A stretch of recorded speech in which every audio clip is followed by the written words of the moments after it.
Pourquoi les cartes américaines sont spéciales? Là, on rentre dans le vif du sujet, d'accord?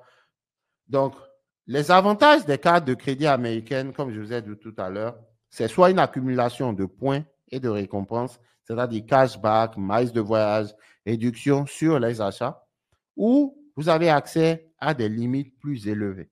D'accord? Vous avez la possibilité d'obtenir des crédits à 0% pendant une période d'introduction. D'accord? Et l'une des choses les plus importantes aussi avec les cartes américaines par rapport aux cartes de débit, parce que je sais que beaucoup parmi vous utilisent des cartes de débit. Oh, c'est une grave erreur. Moi, perso, je n'utilise plus les cartes de débit. Pourquoi? Supposons aujourd'hui qu'on vole votre portefeuille et que cette personne prenne votre carte et va faire des achats. Quand il fait des achats avec votre carte de débit, l'argent quitte directement votre compte. Or, avec les cartes de crédit, vous avez 30 jours, parfois même 60 jours en fonction de la carte pour payer. Donc, si on vole moi ma carte, mon portefeuille aujourd'hui, je peux attendre jusqu'à demain ou dans une semaine avant d'appeler la banque et leur dire, écoutez, ce n'est pas moi qui ai fait cette transaction. La banque va juste, la structure de carte de crédit va juste bloquer la transaction parce que je n'ai même pas encore payé. J'ai 30 jours pour payer au minimum. Donc, clairement, c'est une protection sur vos achats. Non seulement ça, vous avez encore des assurances qui viennent avec contre la fraude. Clairement, c'est un atout. Tout à l'heure, je vous parlais de voyage.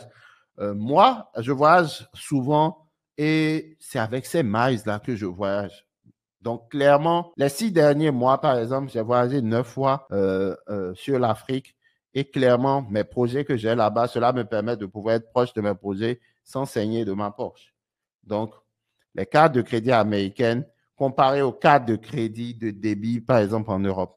Premièrement, vous avez la fonctionnalité. Les cartes de crédit permettent de faire des achats à crédit, tandis que les cartes de débit tirent directement de votre compte bancaire. Donc, une autre particularité aussi, c'est l'impact sur le crédit. Les cartes de crédit aident à construire un score de crédit contrairement aux cartes de débit. Et de plus, les offres de récompense, les avantages. Les cartes de crédit offrent souvent des programmes de récompense, ce qui est moins fréquent avec des cartes de débit parce que ce n'est pas leur rôle.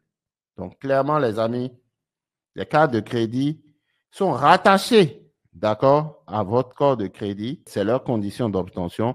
Par contre, les cartes de débit sont généralement liées à votre compte bancaire. Pour l'obtention de vos cartes aux USA, vous aurez alors besoin d'un crédit score. Rappelez-vous ici, je vous ai dit que les cartes de crédit américaines sont rattachées à un crédit score. Donc, c'est basé sur ton crédit score qu'on te donne une carte de crédit américaine. Mais en Europe, par exemple, les cartes de débit sont rattachées à quoi? Votre compte bancaire.